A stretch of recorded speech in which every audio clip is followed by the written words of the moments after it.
Hey foodies, welcome to liveloveloverecipes.com. இன்னைக்கு நம்ம சேனல்ல நம்ம பார்க்க போற ரெசிபி என்னன்னு பாத்தீங்கன்னா ரொம்பவே டேஸ்டியா இருக்கக்கூடிய chow chow வச்சு செய்யக்கூடிய கூட்டு தான். இந்த chow chow கூட்டோட காரசாரமான இந்த மாதிரி ஒரு பொட்டேட்டோ ஃப்ரையை மேட்ச் பண்ணிக்கிட்டீங்க அப்படின்னா ரொம்பவே ஜம்முன்னு லஞ்ச் டைம் அமைஞ்சிரும்.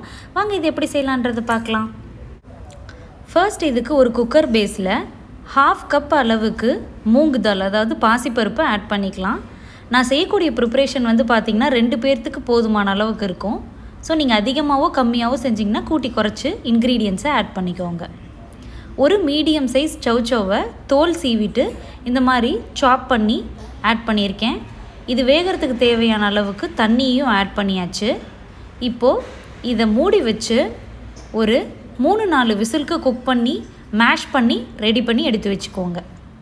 இப்போது ஒரு கடாயில் 1 டீஸ்பூன் அளவுக்கு ஆயிலை ஹீட் பண்ணிக்கோங்க. கூடவே 1 டீஸ்பூன் அளவுக்கு ஜீரகம் ஆட் பண்ணிக்கலாம். ஜீரகத்து கூடயே 1 டீஸ்பூன் அளவுக்கு உளுந்தம்பருப்பு, முழு உளுந்தம்பருப்பு இருக்கு இல்லையா, அதையும் ஆட் பண்ணிக்கலாம்.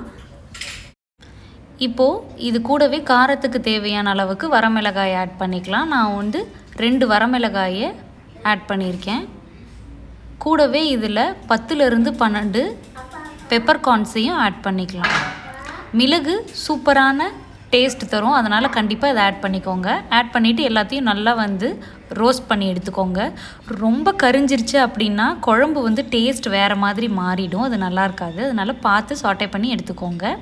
இப்போ நம்ம சாட்டே பண்ணதை ஒரு மிக்சிக்கு மாற்றிட்டு கூடவே 3லிருந்து 4 டேபிள் ஸ்பூன் அளவுக்கு கிரேட்டட் கோகோனட்டை ஆட் பண்ணிக்கலாம். இப்போது இதில் கொஞ்சமாக தண்ணி ஆட் பண்ணி இதை ஒரு ஃபைன் பேஸ்ட்டாக கிரைண்ட் பண்ணி எடுத்து வச்சுக்கோங்க. நம்ம கூட்டு செய்யும்போது இதை ஆட் பண்ண போகிறோம்.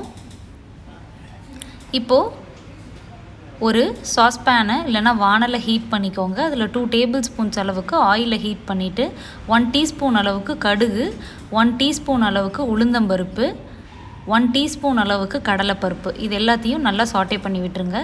கூடவே வாசனைக்கு கொஞ்சமாக கருவேப்பிலை இலைகளையும் கொஞ்சமாக பெருங்காயத்தையும் ஆட் பண்ணிக்கோங்க.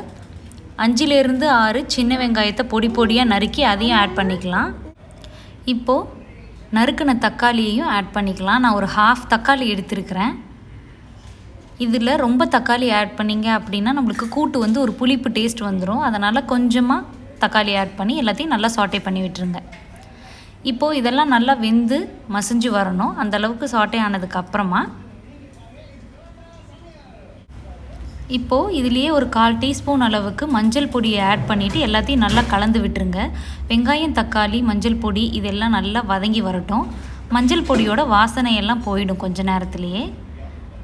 ஒரு 1/4 டீஸ்பூன் அளவுக்கு வீட்டில் அரைச்ச சாம்பார் பவுடர் ஆட் பண்ணியிருக்கேன். இது ஆப்ஷனல் தான், இருந்ததுன்னா நீங்கள் ஆட் பண்ணிக்கோங்க. இப்போது நம்ம வேக வச்சு மசிச்சு வச்சுருக்கிற பருப்பு ப்ளஸ் chow chow இருக்குது இல்லையா, அதை ஆட் பண்ணியிருக்கோம். chow chowவை மசிச்சு விடும்போது ரொம்ப குழைய மசிச்சு விட்டுறாதீங்க. கொஞ்சம் அங்கங்கே ஒரு சங்க்ஸ் கிடச்சிதுன்னா தான் நம்மளுக்கு சாப்பிடும்போது நல்லாயிருக்கும்.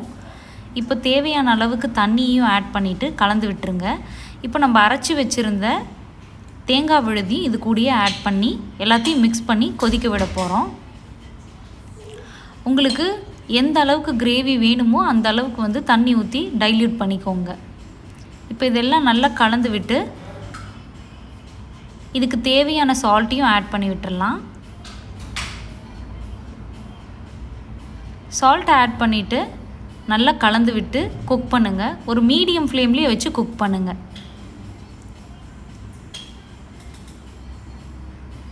ஒரு 5லிருந்து 8 நிமிஷம் குக் ஆகணும். இது நல்லா குக் ஆன உடனே இதை நம்ம ஸ்டவ்வை சுவிட்ச் ஆஃப் பண்ணிவிட்டு சர்வ் பண்ணிடலாம். கொத்தமல்லி இலைகளை இறக்க போகிறதுக்கு ஒரு ஃபியூ மினிட்ஸ்க்கு முன்னாடியே தூவி விட்டுட்டு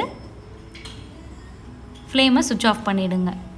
இப்போ சூப்பரான chow chow கூட்டு ரெடி ஆகிடுச்சு.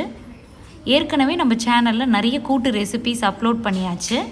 கீழே உள்ள டிஸ்கிரிப்ஷன் பாக்ஸில் அதோட லிங்க் எல்லாமே கொடுக்குறேன், கண்டிப்பாக போய் செக் பண்ணி பாருங்கள்.